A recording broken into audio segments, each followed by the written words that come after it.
धर्माचा जणू मूर्तिमान पुतळा, धर्माचा जणू मूर्तिमान पुतळा, भासे जना भूवरी, भासे जना भूवरी, दीक्षा देऊनि जो जगतिया, दीक्षा देऊनि जो जगतिया, बद्धास हो उद्धरी, बद्धास हो उद्धरी, वाणीने वदता भागवती कथा, वाणीने वदता भागवती कथा, व्यासा प्रती भासला, व्यासा प्रती भासला, तो हा गुरुश्री जनार्दन असा, तो हा गुरुश्री जनार्दन असा, पाटांगणी शोभला. पाटांगणी सद्गुरुनाथ महाराज की जय. हरे नमः. कर्तमोवाच तुष्टोऽहमद्यत ममान विमानदायाः शुश्रूषया परमया परया च भक्त्या यो देहिना मयमतीव सुहृत्स्वदेहो नावेक्षित समुचित क्षपितुं मदर्थे. भगवान वेदव्यास वर्णन करून सांगू लागले. शुकाचार्य राजा परीक्षितीला सांगतात. सूत शौनकादिकांचा संवादही चालू आहे आणि मैत्रेय विदुराला सांगतात. याप्रमाणे मैत्रेय म्हणतात, हे विदुरा, कर्दम आणि देवहूती यांचा परमार्थ आणि संसार कसा चाललेला आहे याचं विवरण ते करतायत. कर्दम महर्षी हे विरक्त आहेत, भगवंताच्या एकूणच ध्यानात जपात तल्लीन आहेत आणि अशा स्थितीत नुकतीच लग्न झालेली देवहूती त्यांच्या सेवेमध्ये तत्पर आहे. आपल्या स्वतःचं शरीर देह त्यातील इच्छा ह्या सगळ्या बाजूला ठेवल्या आणि परिपूर्ण पतीची सेवा करण्यामध्ये ती तत्पर राहिली. या ठिकाणी विश्रंभेण आत्मशौचेन गौरवेण दमेन च. या ठिकाणी पतिराज प्रत्यक्ष कर्दम महर्षी जसे सगळ्या प्रकारच्या ज्याला आपण शम दम यांनी युक्त होते, त्याचप्रमाणे ही राजाची पुत्री देवहूती सुद्धा त्यांच्या बरोबरीने विश्रंभेण आत्मशौचेन, आत्मशौच अर्थात अंतरंगातील कामक्रोधाला बाजूला ठेवलेलं आहे, म्हणजे शम ज्याला आपण म्हणतो, त्याचप्रमाणे दम बहिरिंद्रिय निग्रह हाही तिने केलेला आहे. दमेन च या ठिकाणी शब्द वापरलाय. गौरवेण दमेन च. आपल्या शम आणि दमाच्या जोरावर तिने स्वतःवर विजय मिळवलेला आहे आणि पूर्ण पतिराजाच्या सेवेमध्ये ती तत्पर आहे. आध्यात्मिक कार्यामध्ये तिचं परिपूर्ण सहकार्य आहे आणि सगळ्या प्रकारचे काम क्रोध लोभ मोह मद मत्सर सगळे बाजूला ठेवले. विसृज्य कामम दंभंच द्वेषम लोभ मघम मदम असं स्पष्टपणे म्हटलंय. या ठिकाणी सांगायचं तात्पर्य असं की एकीकडे कर्दमाची तपश्चर्या चाललेली होती आणि देवहूतीची सुद्धा तपश्चर्याच चाललेली होती. हा मुद्दा या ठिकाणी आपण अधोरेखित केला पाहिजे. दोघांची तपश्चर्या आहे, हिची तपश्चर्या सुद्धा कमी महत्वाची नाही. त्यांची डोळे झाकून असेल आणि हिची तत्परतेमध्ये असेल, परंतु ही तपश्चर्याच आहे. त्यासाठी सुद्धा तिला स्वतःच्या मनावर नियंत्रण ठेवावं लागलेलं आहे, शरीरावर नियंत्रण ठेवावं लागलेलं आहे. त्याचप्रमाणे तिच्या सगळ्या इच्छा आकांक्षा तिने बाजूला ठेवलेल्या आहेत आणि परिपूर्ण पतिनिष्ठता प्रगट केलेली आहे. दैवाद्गरी असे पत्युराशासानाम महाशिषा. त्याप्रमाणे ही समनुव्रताम असा शब्द वापरलाय.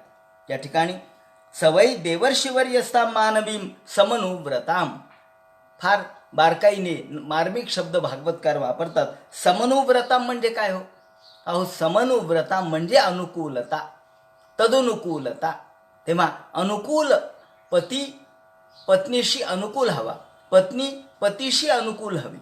या ठिकाणी अनुकूलता जर नसेल, प्रतिकूलता जर असेल तर संघर्ष निर्माण होतो आणि अनुकूलता असेल तर समन्वय निर्माण होतो आणि म्हणून समन्वयशीलता ही श्रेष्ठ आहे.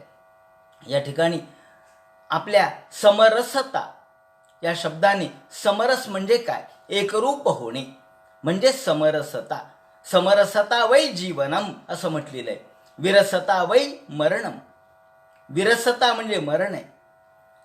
एकमेकांच्या मध्ये विरोध असणं, एकमेकांचं न पटणं म्हणजे मरणच आहे, अहो दुःखच आहे. मरण ज्या शब्दाचा अर्थ प्रत्यक्ष मृत्यू, दैहिक मृत्यू नसतो. मरण म्हणजे दुःख, त्रास, वेदना, क्लेश याला म्हणतात मरण. म्हणून विरसता वै मरणम आणि समरसता वै जीवनम. समरसता हे जीवन आहे, म्हणून रसो वै सहा, त्यालाच रसमयता म्हटलंय. आणि जीवनामध्ये समरसता असेल, जीवनामध्ये रसमयता असेल तरच त्या जीवनाचा आनंद खऱ्या अर्थाने. आणि म्हणून आनंद यात्री, मी आनंद यात्री. आनंद यात्री म्हणजे काय? जीवनाचा आनंद कशाचा? तर अवसेच्या रात्री सुद्धा पौर्णिमा आहे असं समजलं पाहिजे. पौर्णिमेच्या या ठिकाणी पौर्णिमेचा क्षण अनुभवला पाहिजे. पौर्णिमा ही सुखदायक, आनंददायक आहे, प्रकाशमय आहे. अशी प्रकाशमयता आपल्याला अमावस्येच्या रात्री सुद्धा अनुभवता आली पाहिजे, तरच खऱ्या अर्थाने ही समरसता प्रगट होईल. अप्रमत्तदोत या ठिकाणी ती अप्रमत्त होती. अप्रमत्त म्हणजे काय? प्रमत्त म्हणजे गर्विष्ठ, प्रमत्त म्हणजे मदोन्मत्त आणि अप्रमत्त म्हणजे नम्र. तेव्हा तिची नम्रता, तिची शालीनता, तिची कुलीनता, तिच्या बोलण्यात वागण्यात असणारं जे प्रेम आहे ते या ठिकाणी प्रगट झालेलं आहे. आणि तेजजाम समतोषयत, अशा तेजस्वी, क्रोधिष्ठ किंवा आपण म्हणतो ना, अहो योगी लोक, तुम्ही म्हणाल हे योगी असून क्रोधिष्ठ कसे? त्याचं कारण त्यांनी सांगितलंय. नामदेवांचा एक अभंग मला आठवतो. नामदेव महाराजांनी असं म्हटलंय की योगी हा प्रेमळ आणि योगी हे दोन गोष्टी दुर्लभ आहेत, असं त्यांनी एका ठिकाणी म्हटलंय की योगी आणि प्रेमळ हे दुर्लभजी दातारा. अलभ्य नाहीये पण दुर्लभ आहे. व्याघ्र आणि कृपाळ, वाघ आहे पण म्हणजे कृपाळू आहे हो वाघ. वाघ कधी कृपाळू असतो का? व्याघ्र आणि कृपाळू हे दुर्लभ आहे. त्याचप्रमाणे योगी आणि प्रेमळ हे दुर्लभ आहे. म्हणून हे योगी आहेत आणि म्हणून यांच्यामध्ये प्रेमळता असण्याचं कारण नाही, दुर्लभ गोष्ट ही. परंतु ही प्रेममयता तिने निर्माण केली. पहा, पत्नीने काय करावं याचा आदर्श मला वाटतं इथं घालून दिलेला आहे. म्हणून या कथेवर मी जरा जास्त भर देतोय. भारतीय परंपरेतली स्त्री काय आहे, भारतीय परंपरेतलं स्त्रीचं स्थान काय, भारतीय परंपरेतल्या स्त्रीने काय करावं, कशा पद्धतीने तिने वागावं याचा एक वस्तुपाठ या ठिकाणी घालून दिलेला आहे. तो कोणता? तिने पतीच्या मनात प्रेमाचा झरा निर्माण केला पाहिजे. अहो पती योगी आहे, तो श्रेष्ठ दर्जाचा अधिकारी आहे, तो तपस्वी आहे, तो सगळ्यात श्रेष्ठ आहे. परंतु त्याच्या त्या तपस्वीपणामध्ये, त्याच्या योगीपणामध्ये सुद्धा उग्रता आहे. या उग्रतेमध्ये प्रेमाचा झरा निर्माण करणं हे स्त्रीचं काम आहे, हे पत्नीचं काम आहे. आणि ते तिने केलेलं आहे. कशाने केलेलं आहे याचं वर्णन पुढे आधी आलेलं आहे. विश्रंभेण आत्मशौचेन गौरवेण दमेन च आणि शुश्रूषया सौहृदयेन सुहृदता. सुहृदता म्हणजे प्रेमळता, हृदय अंतःकरणपूर्वक एखादी गोष्ट करणे, कार्यामध्ये तत्पर असणे. केवळ तांत्रिक दृष्टीने तिने काम केलं नाही, केवळ ज्याला आपण कर्मकांड म्हणून काम केलं नाही, तर अंतःकरणपूर्वक कुठलंही काम अंतःकरणपूर्वक प्रेमपूर्वक केलं तर त्याला प्रेमाचा लळा लागतो. म्हणून लळे याचे लळे सरती, याप्रमाणे ज्या प्रेमाचा लळा इथे उत्पन्न झाला. शुश्रूषया सौहृदेन वाचा मधुर याच भो हो. अत्यंत गोड वाणी, परंतु गोड म्हणजे वरवर गोड आणि आतून कठोर नाही. आपण म्हणतो ना गोडपणा म्हणजे काय हो, वरवरून गोड. गीतेत म्हटलंय ना की यत्तदग्रे मृतमिव परिणामे विषोपमम. वरवर मात्र गोड, वरवर अहो मधु मधुरा तव गिरा. काय गोड भाषा आहे हो, म्हणले काय गोड बोलतो. अहो गोड बोलतो परंतु आतमध्ये मात्र मुख में राम और बगल में छुरी. अशा प्रकारची जी आपली व्यवहारातली नीती आहे, व्यवहारातलं वागणं आहे, तसं तिचं नव्हतं. बोलणं आणि वागणं एकच. जे अंतरंगात आहे तेच बहिरंगात आहे, जे बाहेर आहे तेच आत आहे. एक बाहेर एक आत, वरती फक्त गोड आणि आतून कडू, आतून कठोर असं नाही. या ठिकाणी मला एक उदाहरण मुद्दाम सुचलं म्हणून सांगतो की घटना अशी आहे की एक खून खटला होता. त्याचं वर्णन मी करणार नाही, परंतु त्या खून खटल्यामध्ये त्या कशाने गेली, कशाने ठार मारलं, तर एका विषाने. आता ते विष कोणतं आहे? पोटॅशियम सायनाईड नावाचं विष. आता शास्त्रज्ञाला सुद्धा आपलं जीवन कसं पणाला लावावं लागतं त्याचं ते उदाहरण आहे. म्हणून मी सहज जाता जाता सांगतो, पोटॅशियम सायनाईड. आता पोटॅशियम सायनाईड विष हे दिसायला रंग कसा आहे? शास्त्रज्ञ बसले, 4 शास्त्रज्ञ बसले पोटॅशियम सायनाईड कसे बघायला. ते म्हणले पोटॅशियम सायनाईडचं वर्णन करायचं आहे. आता वर्णन करायचं आहे, हो करा. म्हणले याचं रंग लिहा. रंग लिहिला पांढरा. बरं, पांढरा रंग लिहिला. आता चव, रंग झाल्यानंतर चव लिहिलीच पाहिजे ना. मग चव कुणी घ्यायची हा प्रश्न पडला. चव लिहिल्याशिवाय आपल्याला पोटॅशियम सायनाईड कसं कळेल का? आणि चव घेतल्यानंतर जो चव घेणार आहे तो राहील का? नाही खरं, कारण विष आहे आणि ते एवढं कडक विष आहे की जिभेवर टाकता क्षणीच माणूस मरतो, इतकं कडक विष आहे. असं हे पोटॅशियम सायनाईड विष. परंतु 2-3 शास्त्रज्ञ बसले आणि त्यांनी ठरवलं काही नाही, ठरवायचं आता आपल्याला लिहायचंच आहे, तर जीवन संपलं तरी चालेल पण याचं उत्तर आपण लिहिलं पाहिजे. मग 4 शास्त्रज्ञ बसले आणि एकाने ते पोटॅशियम सायनाईडचं कण आपल्या जिभेवर ठेवला. जिभेवर ठेवल्याबरोबर हातात पेन घेतलेलाच होता त्यांनी आणि जिभेवर घेता क्षणीच त्यांनी फक्त यस शब्द लिहिला आणि तो खलास झाला. यस फक्त शब्द लिहिला, अक्षर लिहिलं, खलास झाला. दुसरा तो म्हटला ठीक आहे आता मी पुढचा बघतो काय येते. त्यांनी तो ओठाला लावलं आणि त्यांनी डब्ल्यू आणि डबल-ई एवढा शब्द लिहिला आणि तो खलास झाला. आणि तिसरा शास्त्रज्ञ त्याने त्याच्या पुढे टी लिहिलं, म्हणजे SWEET, स्वीट अर्थात गोड आहे. पोटॅशियम सायनाईड जे तुम्हाला आयुष्य संपवतं, जीवन संपवतं क्षणात, ते गोड विष आहे, ते गोड आहे. आता हे गोड आहे हे कशाहून मला कळालं? त्यांनी लिहिलं म्हणून कळालं. पण त्यासाठी 3 शास्त्रज्ञांचा अंत झालाय आणि 4थ्या शास्त्रज्ञाने मग सगळे जगामध्ये जाहीर केलं. सांगायचं तात्पर्य असं की वरवर गोड आहे पण खरं गोड आहे का? नाही, या ठिकाणी जीवन घेणार आहे, मारणार आहे. तशी ही गोडी होती का? नाही, तशी नव्हती. ते म्हणतात आत आणि बाहेर. ऊस जसा आत आणि बाहेर सारखाच. ऊस जसा आतही गोड आणि बाहेरही गोड आहे, तो जसा सर्वत्र साखर जशी अवघी गोड, साखर जशी आत गोड आणि बाहेरही गोड आहे.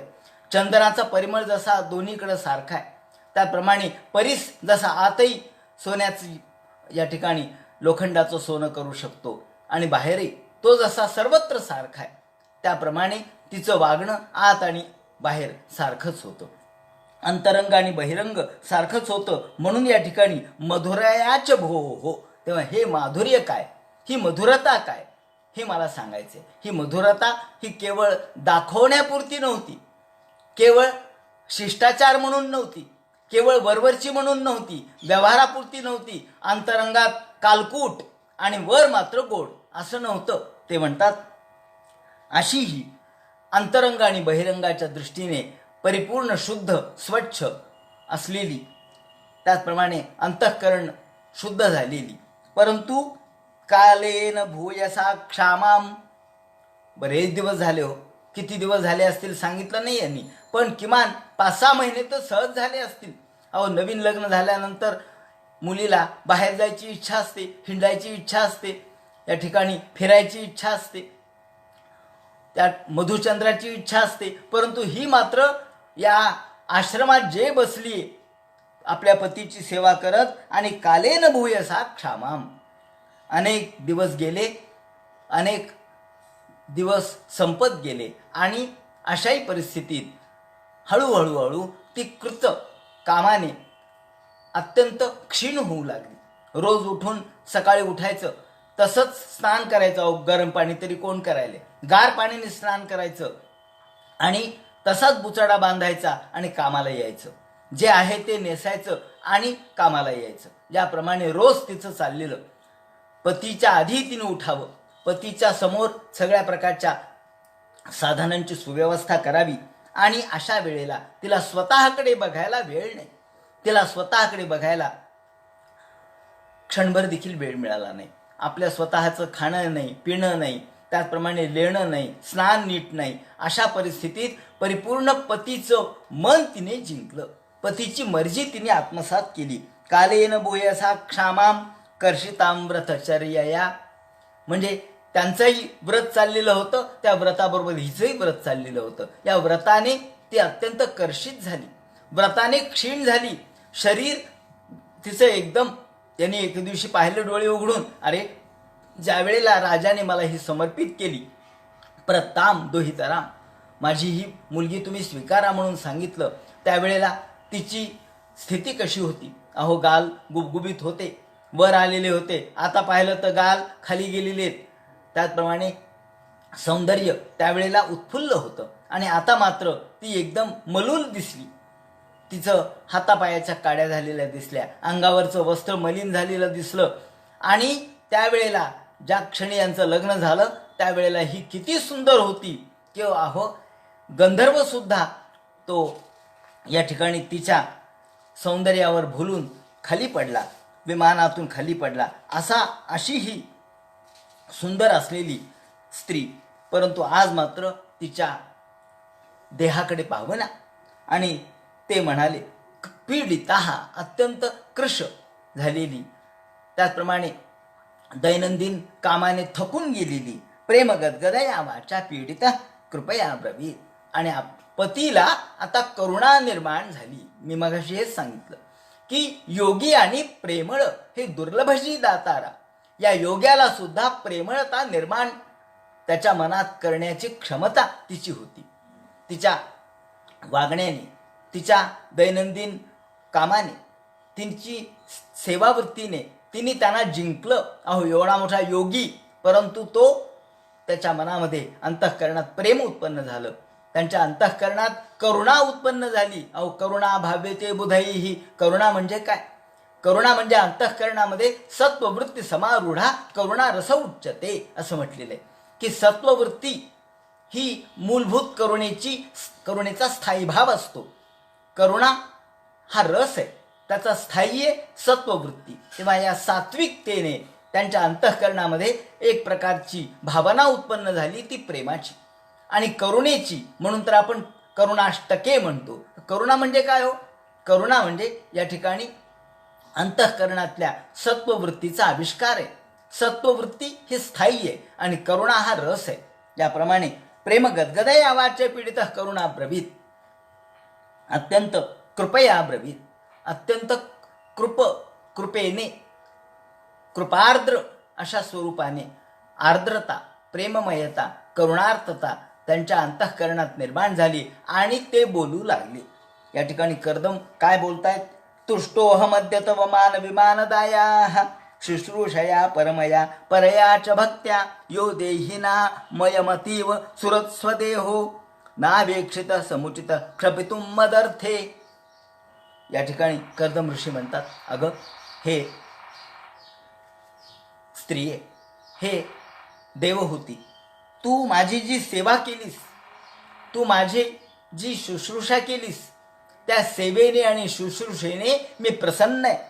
तुष्टोहमद्य तव मानवी मानदाया, मी तुष्ट झालो, मी संतुष्ट झालो आणि तुझ्या या सेवेने माझं मन तू जिंकलेस.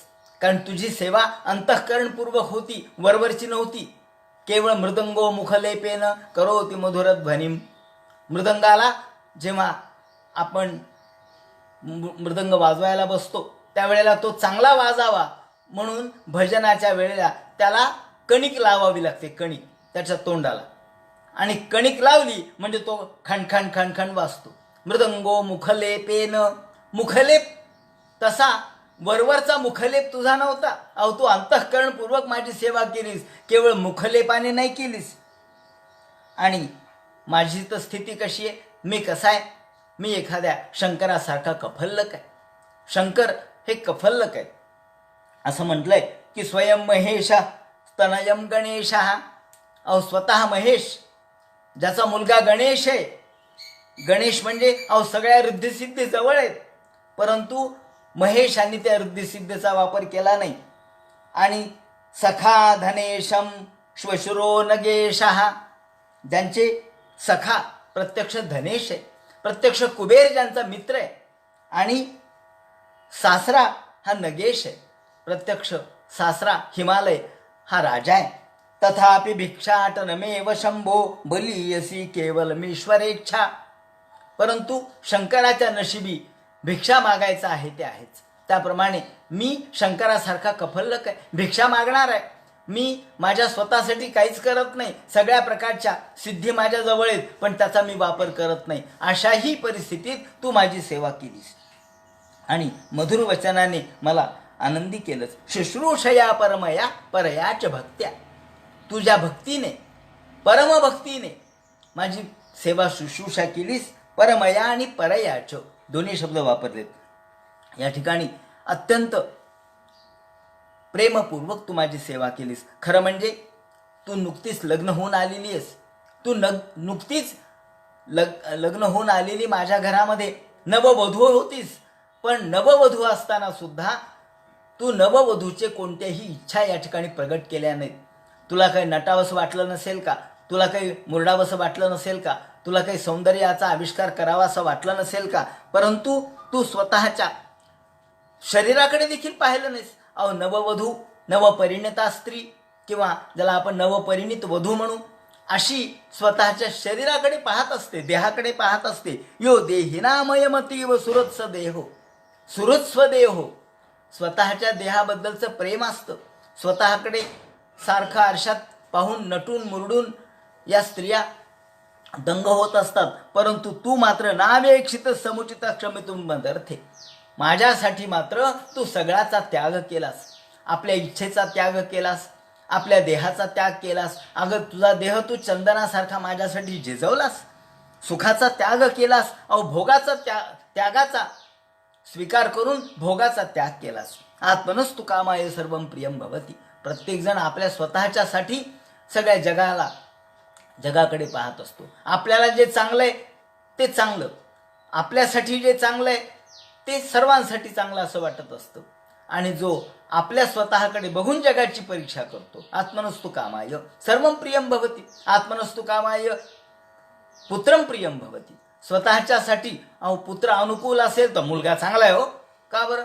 तुमच्या शब्दाबाहेर नाही म्हणून तो चांगला आहे, शब्दाच्या बाहेर गेला की तो वाईट आहे. आत्मनस्तु कामाय प्रिया, आपली पत्नी प्रिया भवती. प्रिया सुद्धा, पत्नी सुद्धा प्रिया कधी आहे?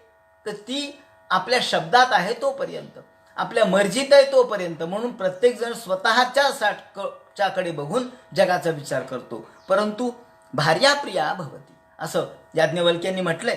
नावेक्षित समुचित क्षमितुम मदर्थे. परंतु तू मात्र स्वतःच्या शरीराकडे पाहिलं नाही, स्वतःच्या मनाकडे पाहिलं नाही, स्वतःकडे पाहिलं नाही. परिपूर्ण त्यागमूर्ती म्हणून माझ्यासमोर उभी राहिलीस. मे स्वधर्मनिरतस्य तपस्समाधी विद्यात्मयोग विजिता भगवत प्रसादाः. आणि धर्माचं पालन करता करता मी तर माझ्या धर्माचं परिपालन करतच होतो. योग समाधीचं मी दररोज अनुसरण करत होतो. यावेळेला समाधी, उपासना, तप, योग हे करता करता करता मी तल्लीन होत होतो. परंतु तू देखील माझी सेवा करण्यात तल्लीन झालीस. तेव्हा दृष्टीम प्रपश्य वितराम्य भयानकोशान सेवयानुरुद्धान. माझ्या सेवेमध्ये तू इतकी एकरूप झाली की थांबली नाहीस. माझी सेवा करताना कंटाळली नाहीस. रुद्धान, माझी सेवा करताना अडली नाहीस. माझी सेवा करताना रडली नाहीस. माझी सेवा करताना थकली नाहीस किंवा थकीत झाली तरी दाखवलं नाहीस. तानेव ते मधुन सेवन यानुरुद्धान दृष्टीम प्रपश्य वितराम्य भयान शोकान. तुझ्यामध्ये मला भय दिसलं नाही, शोक दिसला नाही, कंटाळा दिसला नाही, तिरस्कार दिसला नाही, विषाद दिसला नाही. तुझ्या चेहऱ्यावर आनंदच मला दिसला. एवढा स्वतःवरचा ताबा तू मिळवलास. आणि पुनर्भगवतो भ्रुजंभ. आणि पतिव्रता धर्माचं खरोखर तू परिपालन केलंस. खरं म्हणजे तुझ्या सेवेने मी कृतार्थ झालो. खरी अनुकूलता काय असते? स्त्री अनुकूल असणं म्हणजे काय? अनुकूलता असेल तरच संसार सुद्धा परमार्थ होतो. आणि अनुकूलता नसेल तर परमार्थ देखील खऱ्या अर्थाने साधत नाही. का? अनुकूलता महत्वाची आहे. आणि विभ्रंशितार्थ रचना किम रुक्रमस्य. या ठिकाणी ते म्हणतात सिद्धासी बुंक्ष्व तू एवढा त्याग माझ्यासाठी केलास, तेव्हा आता तू भोगासाठी सिद्ध हो. माझी अशी इच्छा आहे की तुझे सगळे मनोरथ आता परिपूर्ण करावेत. तुझे काय मनोरथ आहेत ते मला सांग. तुझ्या सर्व इच्छा मी परिपूर्ण करायला सिद्ध आहे. या ठिकाणी सगळ्या प्रकारच्या सिद्धी त्यांच्या जवळ होत्या, परंतु वापर कधी करायचा? सगळ्या प्रकारचे पैसे अडके सगळं जवळ आहे, परंतु या सर्वांचा वापर कधी करायचा? जेव्हा मनात इच्छा येईल तेव्हा. या ठिकाणी त्यांनी सांगितलं, दिव्यान नरैर दुरधिका नृप विक्रियाभी एवं ब्रुवाण मबलाखिल योग माया. अगं, माझ्याजवळ सगळ्या प्रकारच्या योग सामर्थ्याने सिद्धी प्राप्त आहेत. मी योग मायेने योग बलाने सगळं निर्माण करू शकतो. सांग तुला काय पाहिजे? व्रीडावलोक विलसिद्ध सनातनाह. आणि सांग तुझ्या मनातली काय इच्छा आहे, सांग. अजिबात आता तू संकोच करू नको, निसंकोचपणाने तुझ्या मनातली इच्छा मला सांग. असं म्हणल्याबरोबर तिला एवढा आनंद झाला, इतकं मनामध्ये संतुष्टता निर्माण झाली. आधी ती संतुष्ट होतीच. आपण कालच बघितलं, सा रमान रमा रमा अस्ति नास्ती ती संतुष्ट आहे आणि नाही या दोन्हीमध्ये समानता पाहणारी.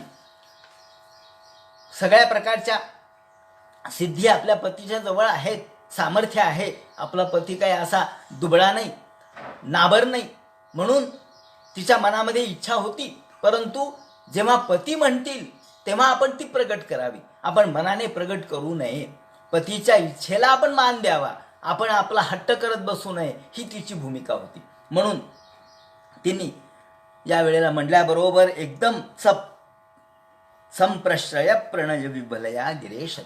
त्याचं बोलणं अत्यंत प्रेमपूर्ण आणि अंतःकरणपूर्वक त्यांचं बोलणं ऐकलं, करुणावचन ऐकलं आणि एकदम तिला लज्जा निर्माण झाली.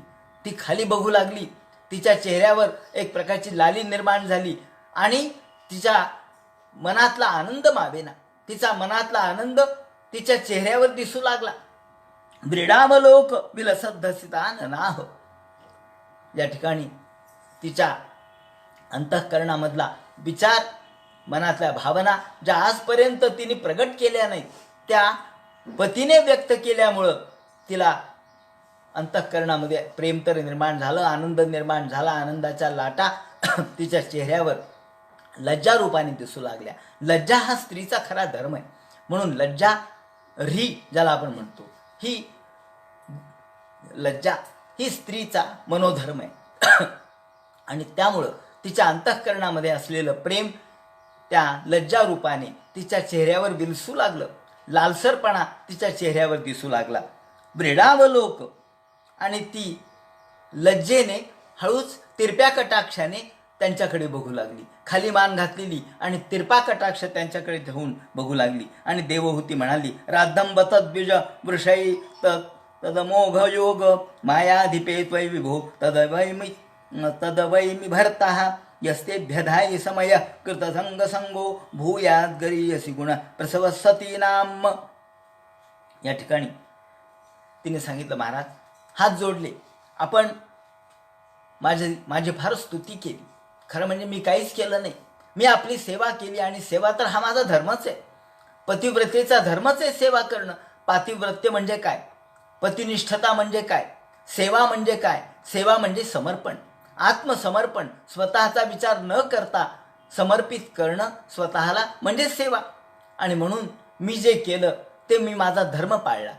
आता आपण प्रसन्न झालात आणि खरोखर आपण माझ्या मनातल्या इच्छा परिपूर्ण करणार असाल आणि तुम्ही मला प्रश्नच विचारलाय की तुझ्या मनात निसंकोचपणे सगळं सांग, तर मी हात जोडते आपणाला. आपण सगळ्या मायेचे अधिकारी, ईश्वराला प्राप्त करून घेतलेलं आहे, ईश्वराला प्रसन्न केलेलं आहे. सर्व प्रकारच्या सिद्धी आपल्याजवळ आहेत ही मी जाणते. सगळ्या प्रकारचं ऐश्वर्य संपन्न आपल्याजवळ आहे. तर मी एक राजाची मुलगी आहे. मी तुमच्याकडे लग्न होऊन आले, परंतु त्याच्या आधी राजपुत्री म्हणून मी वावरले. तेव्हा राजपुत्रीला जे योग्य असणारे भोग आहेत ते सगळे मला प्राप्त व्हावेत. कमी शब्दामध्ये काय बोलावं हे सुद्धा कळलं पाहिजे.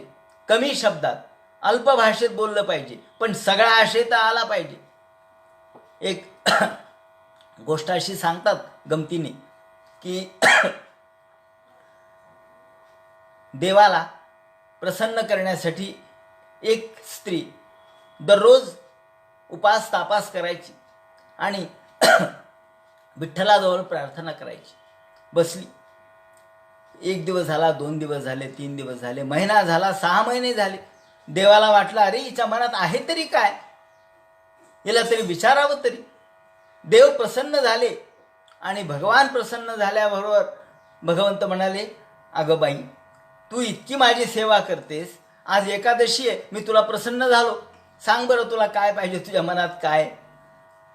असं म्हणल्याबरोबर आता ही जी बाई होती तिच्या मुलाचं लग्न झालं होतं, पण त्यांना लेकरूबाळ झालंच नव्हतं. बरेच दिवस झाले, 12 वर्ष झाले, लेकरूबाळ नाही.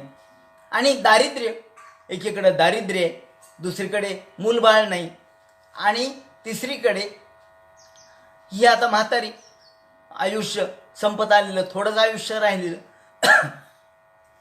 तिने एका शब्दात मागितलं, देवा तुम्ही जर प्रसन्न झाला असाल ना तर पोते के सर पर राज छत्तर बताओ. देव म्हणलं म्हणजे हो, पोते के सर पर राज छत्तर बताओ. हो म्हणजे आता तिने काय काय मागितलं, तिने मुलाला मुलगा मागितला, कारण पोता, त्याशिवाय ही आजी कशी होईल तेव्हा.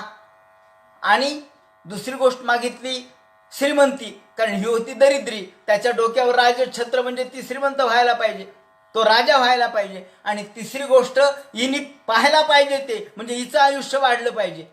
देव म्हणले वा रे वा, काय हुशार म्हातारी आहे म्हणले. तथास्तु. सांगायचं तात्पर्य असं की अल्प शब्दामध्ये आपल्याला किती गोष्टी मागता याव्यात. तेव्हा तिने फक्त एकच शब्द सांगितला, तुम्ही मला म्हणालात तर मी राजपुत्री आहे, तेव्हा राजपुत्रीला अनुकूल असे सगळे भोग मला प्राप्त करून द्या आणि तुमच्यापासून मला संतती व्हावी अशी माझी इच्छा आहे. यस्तेभ्यधाई समया कृत संग संगो भूयात जरी यसी गुण प्रसवसती नाम. आणि पतिव्रता स्त्रियांच्यासाठी पती हाच खऱ्या अर्थाने परमेश्वर असतो. पती हाच सगळ्या प्रकारच्या इच्छा पूर्ण करणारा असतो. तत्रेति कृत्यमुपशिक्ष यथोपदेशम एनैषमे कर्षितोती विरंसयात्मा. आणि मी अत्यंत दुर्बल आहे, दीन झालेले आहे, तेव्हा आपण माझ्या या स्थितीकडे पाहावं आणि मला राजपुत्रीसारखे सगळ्या प्रकारचे श्रीमंती थाट भोग प्राप्त करून द्यावेत. मैत्रेय म्हणतात, विदुरा हे ऐकल्याबरोबर प्रियाया प्रियमन्विच्छन कर्दमो योगमा स्थितः.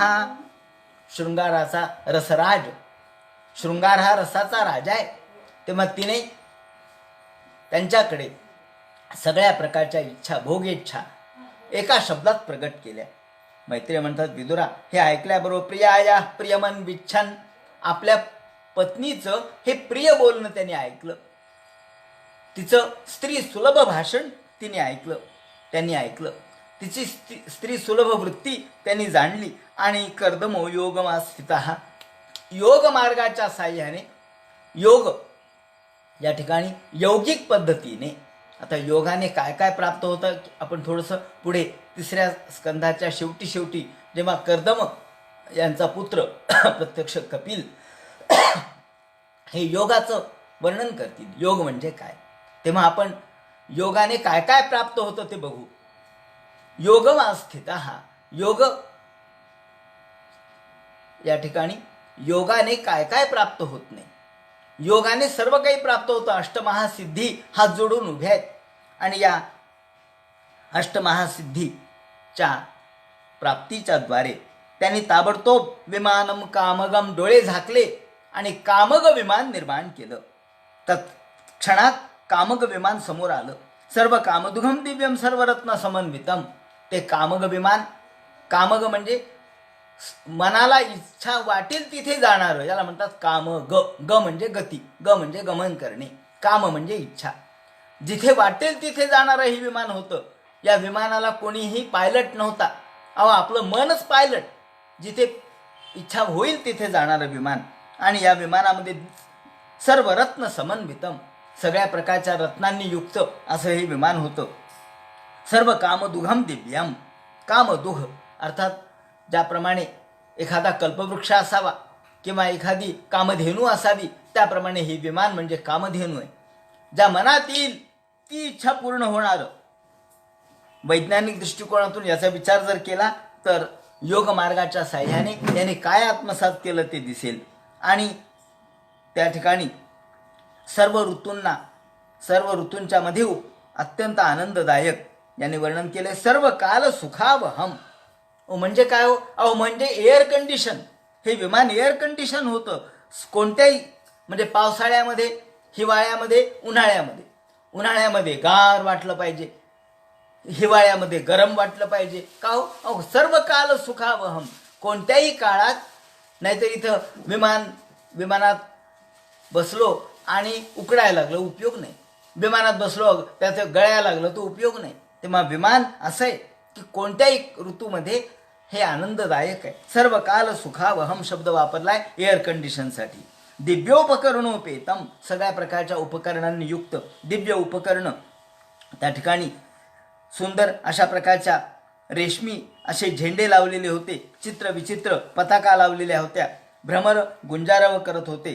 त्याचप्रमाणे फुलांच्या माळा त्या विमानाला लावलेल्या होत्या. या ठिकाणी त्या काळचं शोभायमानता, त्या ठिकाणी विमानाला कसं सजवलं होतं याचं वर्णन केलंय. रंगीबेरंगी फुलांच्या माळा विमानाला लावलेल्या होत्या. सुती आणि रेशमी असे वस्त्र या ठिकाणी शोभायमान दिसत होते. दुकूल क्षोम कौशेयैर नाना वस्त्रैर्विराजितम. अत्यंत मुलायम रेशमी आणि त्याचे पडदे लावलेले होते. म्हणजे त्या काळात सुद्धा विमानाच्या खिडक्यांना, दरवाजांना पडदे लावण्याची पद्धत आहे. तेव्हा सगळीकडे रेशमी अशा प्रकारचे पडदे. याला दुकूल क्षौम कौशेयैर नाना वस्त्रे विराजितम. उपरी विन्यस्त निलयेषु पृथक पृथक. याप्रमाणे आणि प्रत्येक विभाग वेगवेगळे होते. आज आपण मोठं जर एखादं घर बांधलं तर जसं ज्याप्रमाणे वेगवेगळे आपण त्यातले कप्पे सांगतो, हे अमुक आहे, ते तमुक आहे, हे शयनगृह आहे, हे स्वयंपाकघर आहे, हे बैठकीची खोली आहे, ही पाहुण्यारावळ्याची खोली आहे. त्याप्रमाणे त्या विमानामध्ये प्रत्येक विभाग भिन्न भिन्न होते. आणि तिथे शय्या होत्या, पलंग होते, पंखे होते, आसनं होते. त्याचप्रमाणे सुंदर अशा प्रकारचे क्षिप्तै कशिबिभुः कांतम पर्यंक व्यजनासनैः तत्र तत्र विनिक्षिप्त नाना शिल्पोपशोभितम. आणि प्रत्येक ठिकाणी ज्या भिंती होत्या त्या भिंतीवर सुंदर शिल्प कोरलेले होते. म्हणजे सौंदर्याचं किती पर्याप्त स्वरूप आपल्याला दिसतं. परिपूर्ण स्वरूप सौंदर्य. आणि ज्याला सौंदर्य दृष्टी म्हणतात ती या सौंदर्य दृष्टी इथे दिसेल. शिल्प त्या ठिकाणी कोरलेले. त्याप्रमाणे महामरकत स्थल्या. महामरकताच्या फरशा होत्या. आणि विद्रुमवेदीभिः इंद्रनील मणी या ठिकाणी होते. त्याचप्रमाणे पाचूच्या मण्यांचे पलंग होते. जुष्टम विद्रुमवेदीभिः द्वासु विद्रुमदेहल्या भातम वज्रकपाटवत. वज्रकपाटवत आपण ज्याला आज गोदरेज वगैरे म्हणू, अशा प्रकारचे वज्र कपाट. सुंदर ज्या कपाट तोडले जाऊ शकत नाहीत, कपाट भंग होऊ शकत नाहीत असे. शिखरेष्विंद्र नीलेषु इंद्रनीळमळी मणी सर्वत्र चमकत होते. निळा रंग सर्वत्र चमकत होता. हेमकुंभै धरशितम. आणि सुवर्णाचे कुंभ होते. त्याचप्रमाणे चक्षुष्मत पद्मरागाग्रैर वज्रभित्तुषी निर्मितैः. पद्मराग मणी त्या ठिकाणी होते. आणि सर्व त्या भिंतीवरती बाजूला काही पक्षी लावलेले होते. काही आता पक्षी जिवंतही पक्षी होते, त्यांचे पिंजरे होते. आणि कृत्रिमान मन्यमानही काही कचकड्याचे देखील आपण आता वेगवेगळ्या प्रकारचे पक्षी करतो, वेगवेगळ्या धातूंचे पक्षी करतो. एखाद्या काही चिकण मातीचे म्हणा किंवा काही चिनी मातीचे, जसे आपण पक्षी त्याचप्रमाणे प्राणी करतो, तशा प्रकारचे प्राणी आणि पक्षी भिन्न भिन्न प्रकारच्या या धातूंचे तयार केलेले होते. कृत्रिमान मन्यमान स्वानधिरोह्याधिरोह्यच. आणि सगळीकडे कबूतर आहेत, त्याचप्रमाणे हंस आहेत, कारंडव आहेत, पोपट आहेत, तसेच सुंदर अशा प्रकारच्या मैना आहेत. त्यांचे विहारस्थान आहेत. आता विहारस्थानामध्ये सुद्धा विश्रामस्थान वेगळे, शयनगृह वेगळे, बाहेरचं अंगण वेगळं, आतलं अंगण वेगळं, त्याचप्रमाणे फिरण्याचं अंगण वेगळं, सकाळी व्यायामाचे वेगळे, त्याचप्रमाणे जलस्नान पाण्यामध्ये जर या ठिकाणी क्रीडा करायची असेल तर जलक्रीडेसाठीच्या हे वेगळ्या, तळे वेगळे, याप्रमाणे शयनगृह, बैठक, अंगण, चौक असे भिन्न भिन्न विहारस्थान विश्राम संवेश प्रांगणांजरैः यथोपजोषम रचितैर विस्मापनमिवात्मनः, याप्रमाणे अत्यंत विस्मित करणारी अशा प्रकारच्या विमानामध्येच ह्या सगळ्या व्यवस्था होत्या. ईदृग्रहम तत्पश्यंतीम नातिप्रीतेन चेतसा, आणि देवहूतीने पाहिलं असं घर तिने कधी पाहिलं नव्हतं, इतकं सौंदर्य कधी पाहिलं नव्हतं. आणि तिला त्याच्याकडे बघितल्यानंतर तिला वाटलं आता अशा विमानात बसायचंय आणि अशा अवस्थेत बसावं काय. अंगावर जुनं वस्त्र कितीतरी दिवस झाले, ते वस्त्र नुसतंच पिळून अंगावर घालत होती ती. त्याला कधी साबण लावली नाही, कधी सर्फ लावला नाही, कधी स्वतःच्या डोक्याला तेल लावलं नाही, कधी शिकेकाई नाही. आणि ती स्वतःकडे बघू लागली, माझं अंग तर किती मळालेलं आहे, माझं वस्त्र तर किती मळालेलं आहे, आणि आता जायचं का, असं कसं काय बसायचं, असा विचार मनात आल्याबरोबर कर्दम महर्षी म्हणतात, अगं देवहूती काय बघू लागली विमानाकडं. ती काहीच बोलली नाही. तुला असं वाटतं का विमानात तू असंच बसणार आहेस, जा स्नान करून ये. निमज्जास्मिन हृदय भीरू, जा स्नान करून ये. तिला वाटलं आता रोजच्या सगळं त्या तळ्यात जायचं बिंदुसर तीर्थामध्ये आणि स्नान करायचं. स्नान करायचं म्हणजे काय, पाण्यात बुडायचं आणि यायचं, असं वाटलं तिला. आणि मग विमानात बस म्हणून सांगितलं. निमज्जास्मिन हृदय भीरू विमानमिदमारुह इदम शुक्लकृतम तीर्थ माशुजाम व्यापकम नृणाम, या शुक्ल तीर्थामध्ये जा, स्नान कर. ती म्हणली बर. मग पतीचा फक्त शब्द ऐकला आणि स्नानाला गेली. आता तिला काय माहित होतं योगमायेने काय काय निर्माण केलंय. सरजम बिभ्रती वासो वेणी भूतांश मूर्धजान, आणि आपल्या अंगाकडे बघितलं. अत्यंत जुनं जीर्ण झालेलं वस्त्र, 6 महिन्यापासून तेच घातलेलं, दुसरी साडी तिला नेसायला वेळ मिळाला नाही, ती सगळी अंगाला चिकटलेली होती. त्याचप्रमाणे केस, केस कशाचे, त्या वडाच्या झाडाच्या पारंब्या असतात त्याप्रमाणे तिचे केस झाले होते. ते इतके चिकट झाले होते की त्याची नुसती ती बुचडा बांधायची आणि दररोज कामाला यायची. तिने पाहिलं आपले केस कसे झालेत, आपण कसे आहेत, त्या वडाच्या झाडाच्या पारंब्या असावा तसे केस झालेत, आणि अंग सगळं कांतीहीन झालेलं आहे, अंगाचं सगळं सौंदर्य निघून गेलंय. पण जाऊ दे, आता म्हणतात ना स्नान करा. विवेश सरस्वत्या सरस शिवजलाशयम, ती त्या पाण्याजवळ आली, पवित्र पाणी. आणि अंगंच मलपंकेन संछन्नम शबलस्तनम, वर्णन केले त्यांनी की वेणी भूतांश मूर्धजान, डोक्यावरती केस बांधले आणि अंगंच मलपंकेन, अंगावर मळ साठलेला होता. अर्थात खूप दिवसापासून स्नान नुसतंच बुडी मारून करायचं आणि यायचं, त्यामुळे अंगावरचं मळ कधी निघाला नव्हता. तिने पाहिलं आणि आतमध्ये बुडी मारली. त्या शुक्ल तीर्थात बुडी मारल्याबरोबर शांत सरसे वेशमस्था शतानी दशकन्यका, बुडी मारता क्षणीच ती खाली गेली आणि आता वरती येणार. तेवढ्यात योगमायेने यांनी, या कर्दम महर्षींनी 1000 मुली तिथं निर्माण केल्या होत्या. त्या पाण्याच्या आतमध्ये एक महाल तयार केला होता, पाण्याच्या आत त्याच्यात एक महाल तयार केला आणि त्या महालाच्या मध्ये ती गेली. अरे मी आले कुठं म्हणले, महालात कशी काय आले. आणि 1000 मुली सगळ्या बाजूनी गोळा झाल्या. बाईसाहेब बाईसाहेब बाईसाहेब म्हणून हात जोडायला लागल्या.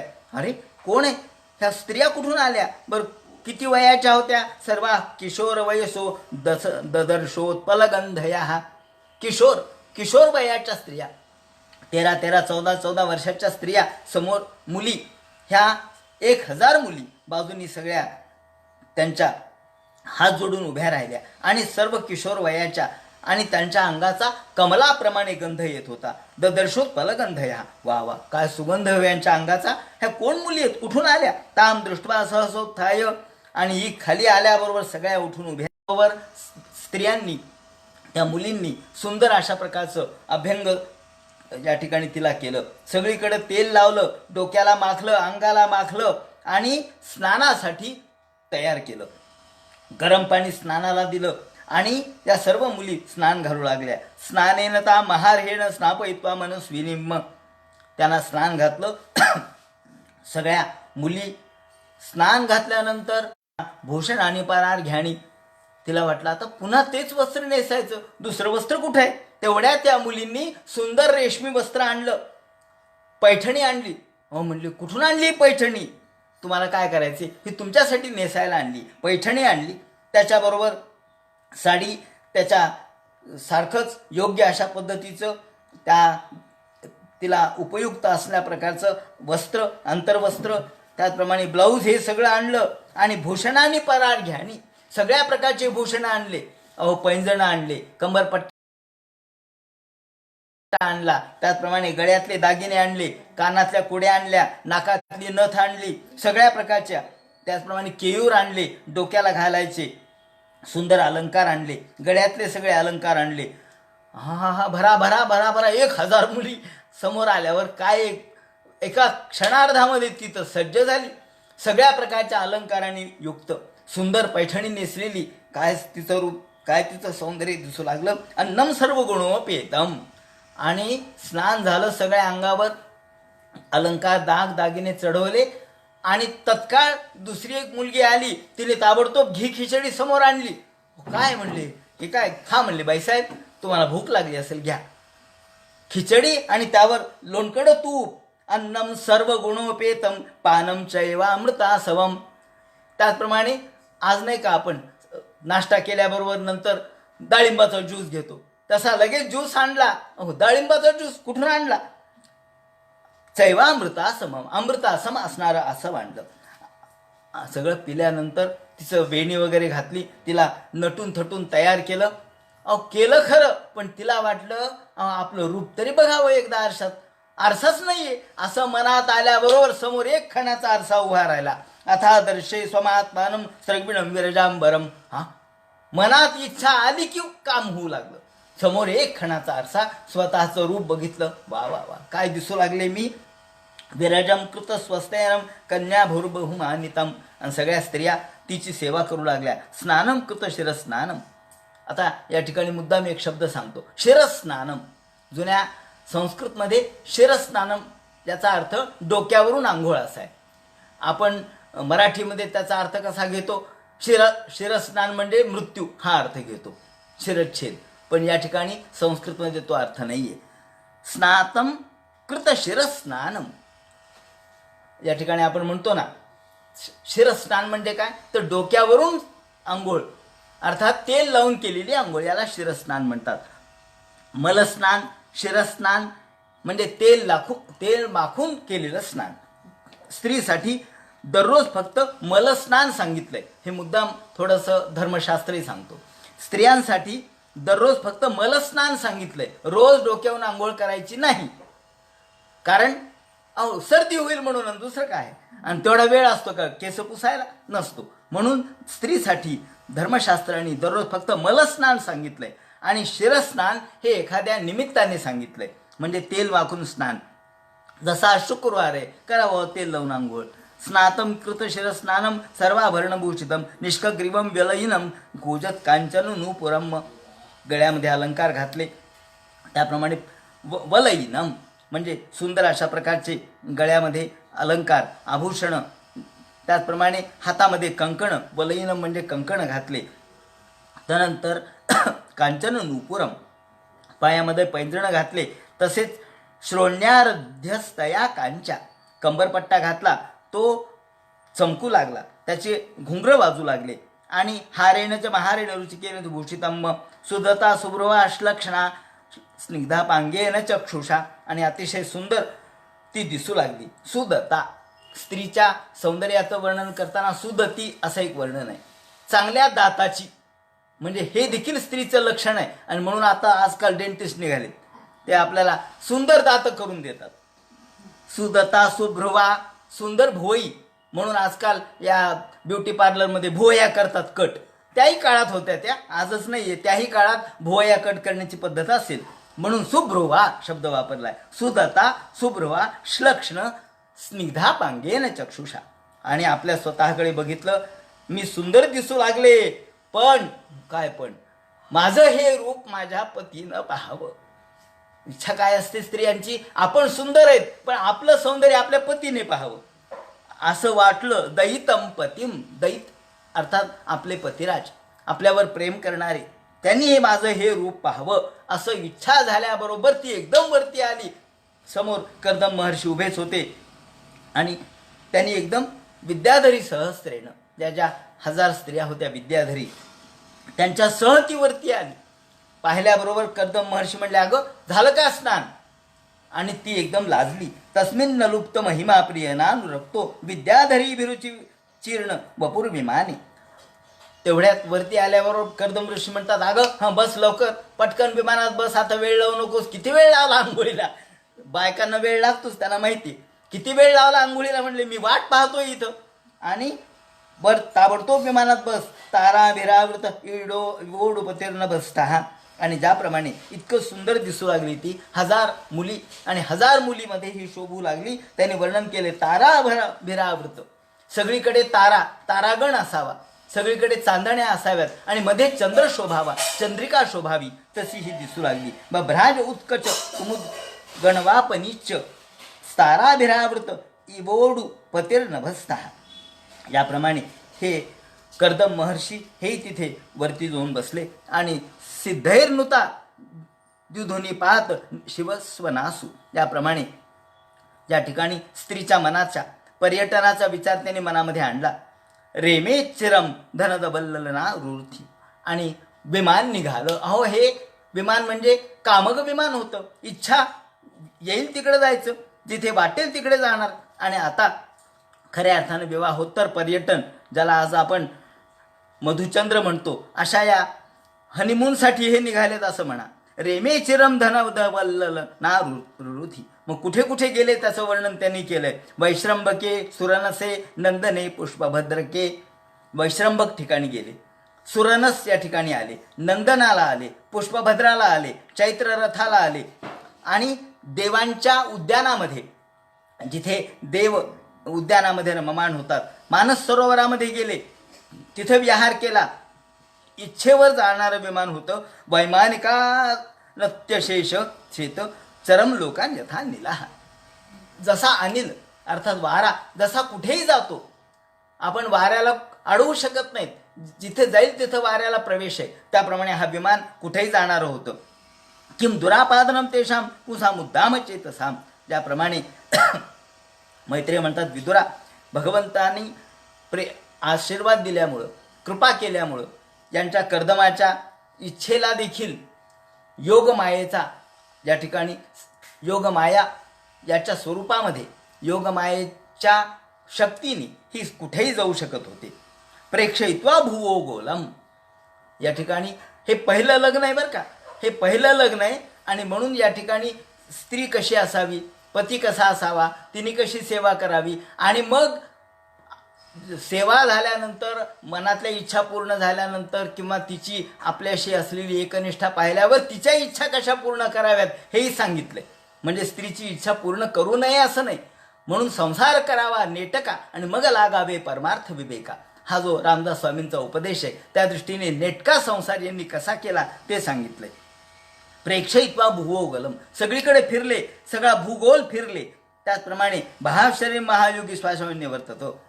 याप्रमाणे पुष्पभद्रा, त्या नंदन, सुरनस, वैश्रंभक या ठिकाणी, विविध ठिकाणी जिथे जिथे देवतांचा संचार आहे, जिथे जिथे कोणीच जाऊ शकत नाही, तिथे हे गेले. प्रत्यक्ष मानस सरोवरामध्ये गेले, तिथेही विहार केला. आणि इतके वर्ष गेले, सगळा भूमंडल, द्वीप, वर्ष, समुद्र सगळं पाहिलं. आणि किती वर्ष गेले कळलंच नाही. विभज्य नवधात्मानम, त्याने असा शब्द वापरलाय की विभज्य नवधात्मानम मानवीम सुरत उत्सुकाम. यांनी कर्दम महर्षींनी 9 आपल्या, आता विभज्य म्हणजे विभाजन केलं. पुत्र किंवा पुत्री हे आई वडिलांचेच रूप असतात, हे त्यातून त्यांना सांगायचंय, त्यांचीच हे रूप आहेत. तेव्हा 9 अर्थात 9 मुली त्यांना झाल्या, हा त्याचा अर्थ आहे. विभज्य नवधात्मानम मानवीम सुरतोत्सुकाम रामाम निरमयम रेमे वर्षपूगान मुहूर्तवत. किती वर्ष गेले ते म्हणतात, हजारो वर्ष विहार केला. आणि हा सगळा वेळ एखाद्या क्षणाप्रमाणे लोटला. ती म्हणली परत यायचं का आता? कर्दम महर्षी म्हणतात चला आता आपल्या ठिकाणी परत, मूळ कुठे म्हणले, आश्रमात का? परत इतक्या लवकर? ते म्हणे अहो लवकर, तुला काय वाटलं, किती वर्ष झाले? हजारो वर्ष लोटले, तुला कळलंच नाही. आपण म्हणतो ना, सुख पाहता जवा पाडे, दुःख पर्वत आहे बडे. सुखाचा काळ क्षणात जातो, दुःख मात्र लवकर जात नाही. काळ तितक्याच वेळेला जात असतो. काळाची गती तेवढीच आहे, पण दुःखामध्ये काळाची गती मंद वाटते आणि सुखामध्ये ती गतिमान वाटते. म्हणून वर्ष पुगान मुहूर्तवत, मुहूर्तासारखे वर्ष गेले. तस्मिन विमान उत्कृष्टाम शैल्याम रतिकराम शिता, ज्याप्रमाणे त्यांच्यासोबत विहार करता करता इतके वर्ष निघून गेले आणि त्यांना 9 मुली या ठिकाणी झाल्या. पतिंसा प्रव्रजिष्यंतम तदा लक्षो सती सता स्मय माझा विक्लविनुर्धैन विधूयता. आणि या 9 मुलींचा जन्म झाल्याबरोबर ते म्हणले झालं, आता आपल्या आपल्या आश्रमात आपण परत आलोत. हे देवहूती, आता मी निघालो, माझं मला आत्मकल्याण करू दे, मी चाललो, असं म्हणून हातात कमंडलू घेऊन निघाले. ती म्हणली अहो तुम्ही लगेच आश्रम सोडून निघालात? म्हणले हो, झालं माझं काम, तुला 9 मुली झाल्यात, माझं काम संपलं आणि मला तुला अपत्य झालं, आता मी चाललो. ते म्हणे असं कसं हो, या मुलींचे लग्न राहिले, त्यांची जबाबदारी आहे आणि ह्या मुलींचं लग्न झाल्यानंतर ह्या त्यांच्या सासरी जातील आणि मी एकटी काय करू? मला मुलगा होऊ द्या. मग त्यांना आठवलं की अरे देव आपल्या पोटी जन्म घेणार आहेत. देवांनी सांगितले, मी देवाला प्रार्थना केली होती की तुमच्यासारखा पुत्र मला व्हावा. तेव्हा तुमच्यासारखा म्हणजे देव म्हणाले मीच तुझ्या पोटी जन्माला येईन. आणि मग त्यांच्या लक्षात आलं आता ह्या 9 मुलींचे विवाह कसे होतील. प्रत्यक्ष ब्रह्मदेव या 9 मुलींचे विवाह नवब्रह्मर्षी बरोबर कसे करतील आणि मग कपिल महामुनींचा जन्म कसा होईल, या सगळ्या संबंधीचे विवेचन उद्याच्या चिंतनामध्ये करण्यात येईल. हरे नमः. कुंडली कवरदे हर विठ्ठल, सीताकांत स्मरण जय जय राम, पार्वतीपते हर हर महादेव, श्रीमज्जनार्दन गुरुमूर्तये नमः.